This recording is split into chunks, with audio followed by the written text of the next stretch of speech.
Doctor meeting में सालों बाद हुआ रानी और दिग्विजय का एक दूसरे से आमना सामना। उड़े होश। जी हाँ दोस्तों, सीरियल पॉकेट में आसमां के आगे आने वाले एपिसोड में अब आप देखेंगे कि जहां अनीशा ने बहुत ही घटिया साजिश रची है रानी और दिग्विजय के रिश्ते में दरार डालने के लिए, तो वहीं अनीशा ने उन दोनों को अलग करने के लिए अपनी सारे हदें तक पार कर दी है।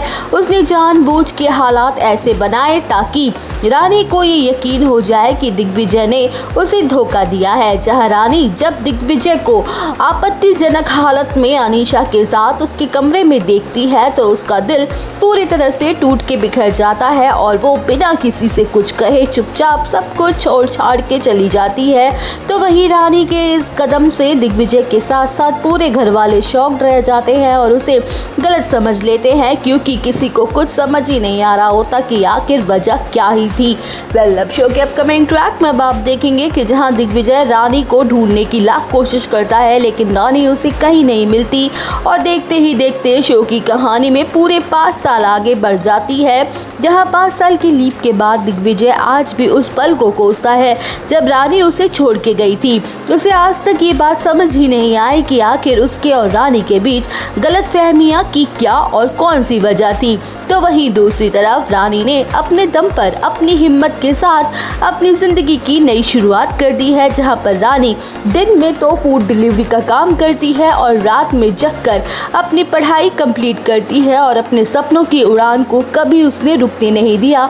और उसके इस मुश्किल सफ़र में उसका साथ उसकी छोटी सी प्यारी सी बच्ची ने बखूबी दिया।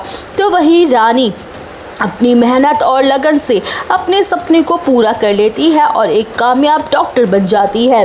अब शो के अपकमिंग ट्रैक में आप देखेंगे कि जहां सभी डॉक्टर्स की एक बहुत बड़ी बोर्ड मीटिंग होती है जिसमें दिग्विजय के साथ साथ रानी की भी धमाकेदार एंट्री होती है। तो वहीं सालों बाद रानी को अपनी आंखों के सामने देखकर दिग्विजय की धड़कनें ही थम सी जाती हैं। जहाँ रानी अब जो वो पहली वाली डरी सहमी सी रानी नहीं रही है, अब वो एक आत्मनिर्भर रानी बन चुकी है। तो वहीं स्टेज पर जैसे ही रानी का नाम अनाउंस होता है तो चारों तरफ से तालियों की आवाज़ शुरू हो जाती है। जहां रानी दिग्विजय के हाथों से अवार्ड लेने से इनकार कर देती है तो वहीं दिग्विजय शॉक्ड रह जाता है। उसे कुछ समझ नहीं आ रहा होता कि उसने ऐसी आखिर कौन सी गलती कर दी है जो रानी उसकी इंसल्ट कर रही है।